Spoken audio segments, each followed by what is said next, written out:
ដែរគឺសំណួរយកសញ្ញាមួយនៅក្នុងក្បួនចិនឬក៏ Chinese palmistry យកមកបង្ហាញព្រោះសញ្ញានេះគឺជាសញ្ញាដែលល្បីល្បាញផងដែរឬក៏ជាសញ្ញាមួយដែលពេញនិយមនៅក្នុងបាតដៃក្បួនចិនបាទនៅនេះគឺជាសញ្ញាខ្ញុំហៅថាសញ្ញាឆ្នូកជ្រូកបាទឬក៏សញ្ញាដុំមាសរបស់ចិនពីដើមបាទដុំមាសរបស់ចិនពីដើមនេះសញ្ញានេះបាទតែឃើញទេនៅតែលើដៃហ្នឹងបាទមិនឃើញច្បាស់កលែតដៃនេះស្អាតណាស់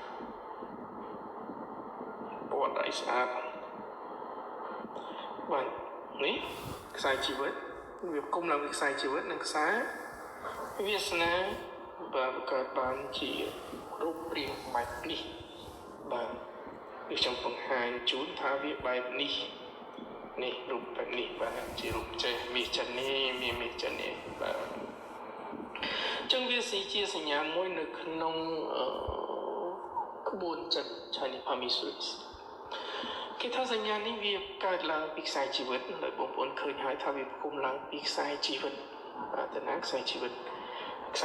យើងតំណាងឲ្យអីបងប្អូនតំណាងឲ្យភាពសុខសាន្ត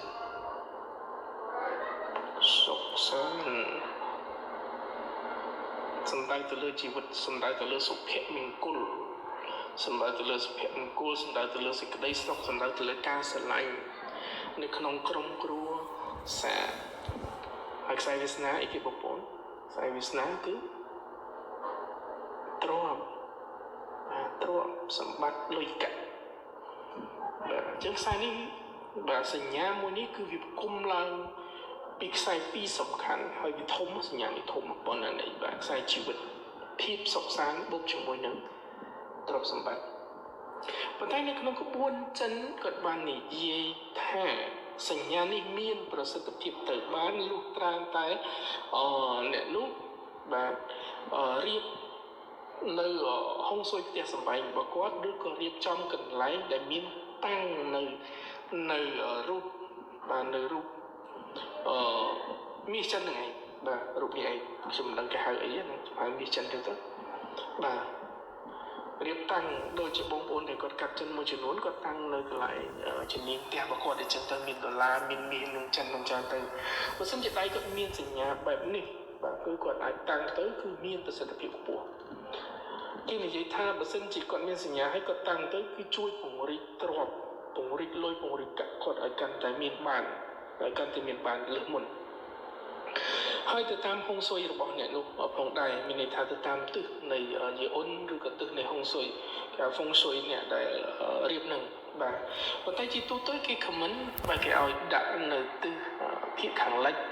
ឬក៏ខាងលិចជាងខាងជើងហើយក៏គេមិនកំណត់តែប៉ុណ្្នឹងដែរគឺគេកំណត់ទៅតាមទិសនៃហ្វុងស៊ុយបែបអ្នកដែលរៀបនោះគ្រាន់តែថាអ្នកដែលមានសញ្ញាបែបនេះគួរតែរៀបហ្វុងស៊ុយអញ្ចឹងដើម្បីឲ្យវាជួយពង្រីកទ្រព្យពង្រីកសម្បត្តិឲ្យកាន់តែ